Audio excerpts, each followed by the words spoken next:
Confesso que eu nunca quis ser professor, nunca quis ser palestrante, nunca quis ser escritor, isso nem passava pela minha cabeça.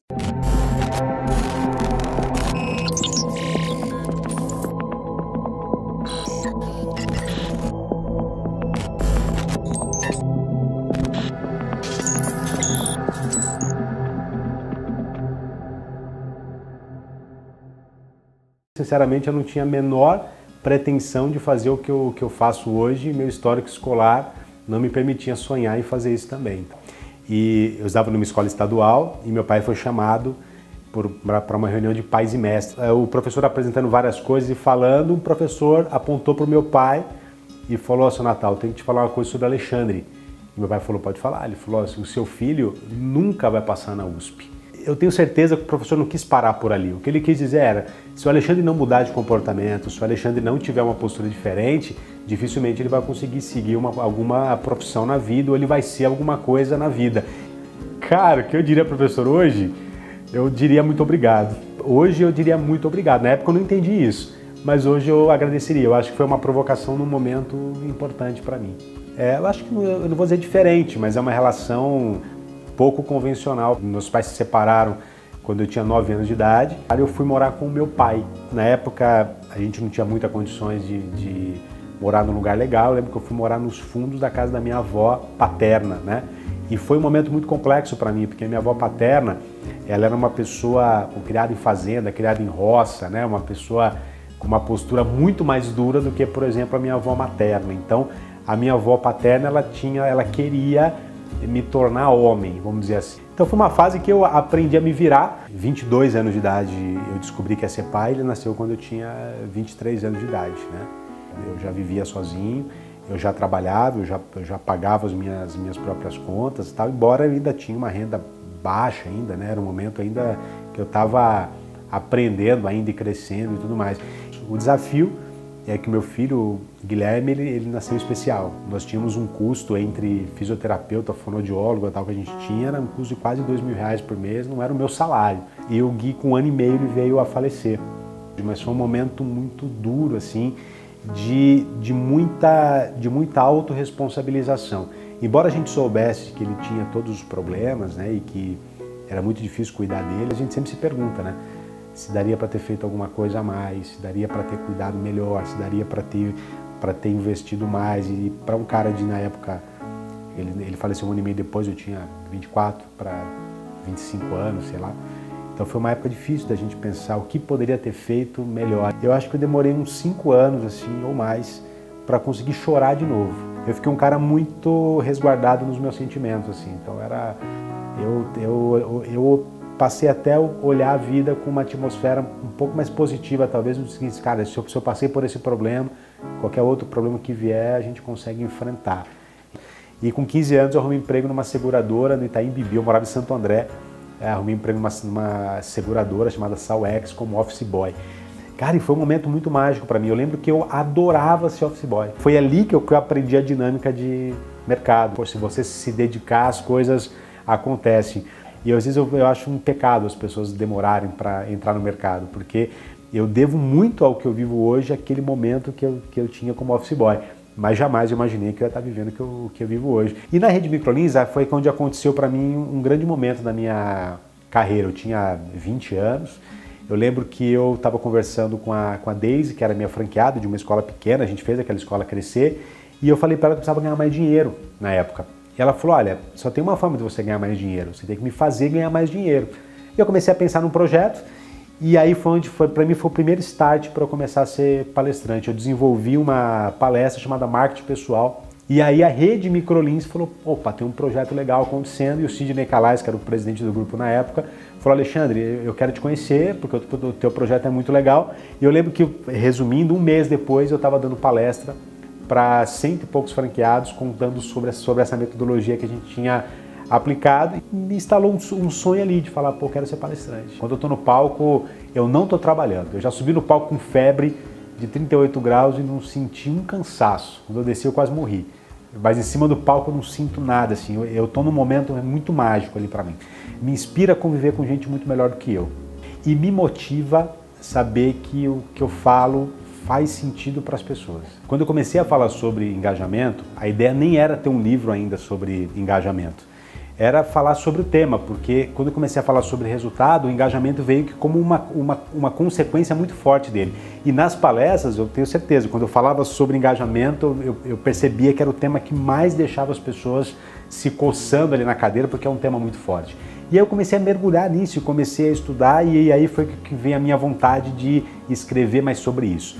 E aí eu descobri uma coisa interessantíssima, assim, pegando a definição de engajamento no dicionário. Eu procurei várias, mas a do dicionário estava na minha cara o tempo todo. Que engajamento é fazer por livre, espontânea vontade aquilo que tem que ser feito. Quando eu peguei essa definição, eu confrontei com comprometimento. Então, se a gente pegar engajamento, engajamento é liberdade, ou seja, eu faço porque eu quero. Esse comprometimento eu faço porque eu preciso. Então, quando você junta engajamento eu faço porque eu quero e comprometimento eu faço porque eu preciso, você começa a perceber que a pessoa engajada é aquela pessoa que ela vive livre para desempenhar da melhor maneira possível. Nas empresas, né, ou na vida, você vai ter pessoas que são comprometidas e não são engajadas.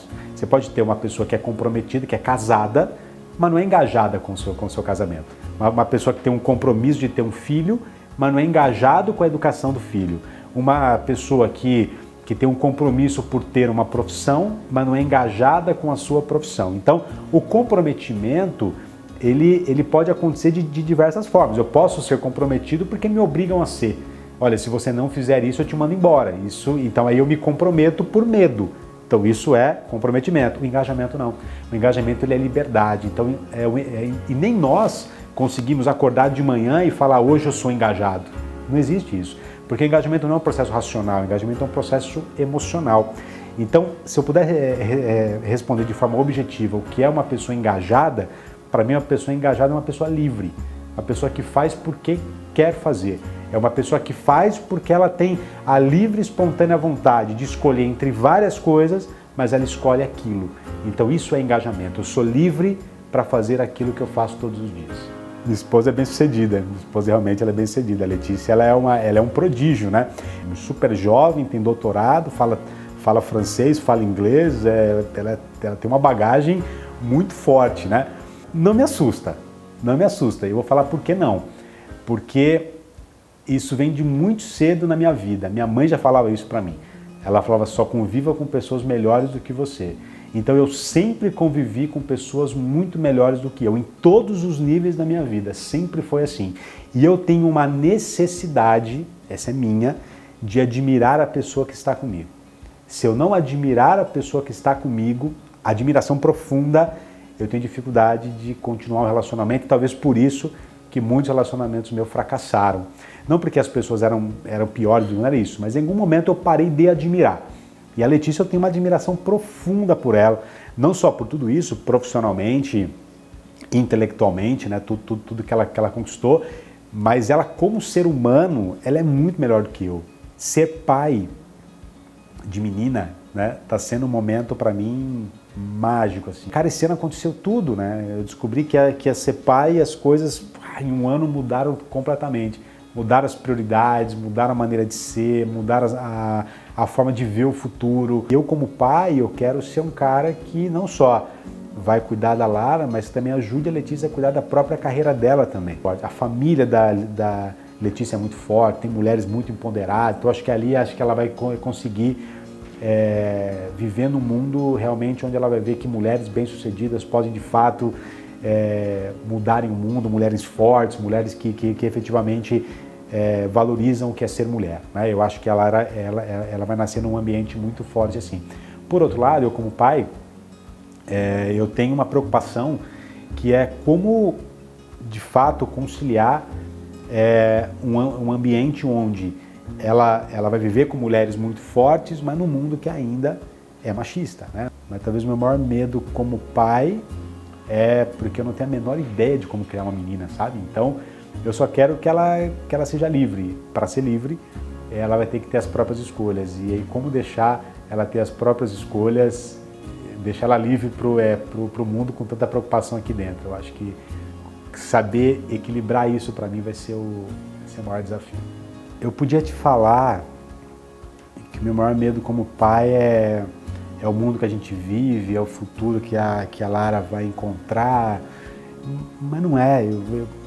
A gente viveu, né? A gente viveu mundos muito malucos aí. Eu acho que quando você tem um casal forte criando filho, eu acho que as coisas funcionam bem. Mas talvez meu maior medo como pai é ser pai.